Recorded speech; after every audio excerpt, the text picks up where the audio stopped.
Hey guys, Steve here from Six Pack Beach. With me as always is Dan Caverly. Today we're going to show you how to properly set for beach volleyball. So first thing we're going to start off with is showing you proper footwork. So Dan's feet are already in the proper position. The foot closest to the net is always going to be forward. That way when you set, if you err towards your side as opposed to erring on the side of your opponent. Now what you can also do is bend your knees a little bit. This provides you to stay nice and loose when the ball is coming in. Also, it can provide power if you need it, so it can burst your knees up. So next we're going to show you how to properly use your arms and your hands. So Dan's going to start setting a few, and I'm going to give you some key points. So first off, Dan's feet are already in the proper position with the foot forward. So what you're going to notice are his elbows are pointed outwards, they're not forward. This helps to bring the ball nice and low. Now in beach volleyball, you're allowed to bring the ball low and have a longer contact period. That'll help prevent putting spin on the ball. In beach, if you put any spin on the ball, it's an immediate to contact. Now we're gonna have Dan Caverly set a few balls. This will give you a better idea of where he's contacting the ball in relation to his body. All right, so that's a quick crash course on how to become a better setter for beach volleyball.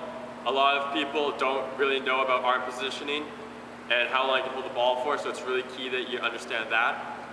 Dan's been playing beach volleyball and indoor for a lot of his life, so he really understands the difference between the two types of sets and knows how to handle different situations.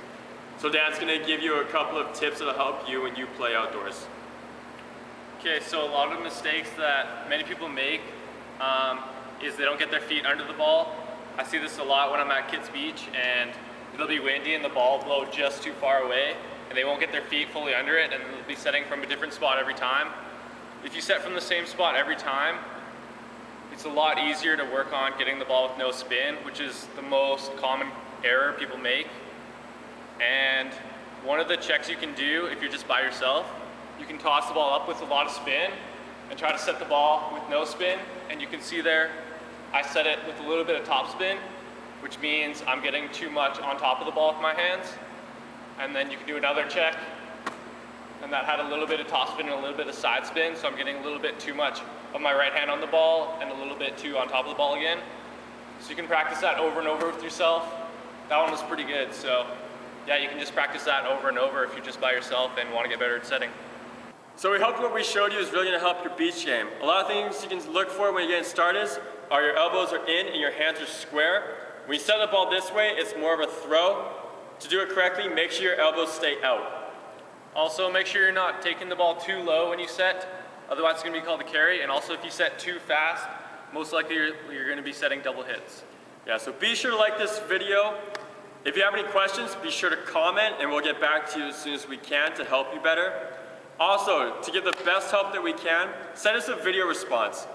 That way Dan and I can critique your videos and then we can get you the best help that you can. If you're nearby, Six Pack Beach does have clinics. Some of the local pros and local coaches will come in to help improve your game. More information on that will be at sixpackbeach.com. Be sure to check us out on Facebook and like our page, and subscribe to this YouTube channel so every week you can see what you can learn next. Bye for now.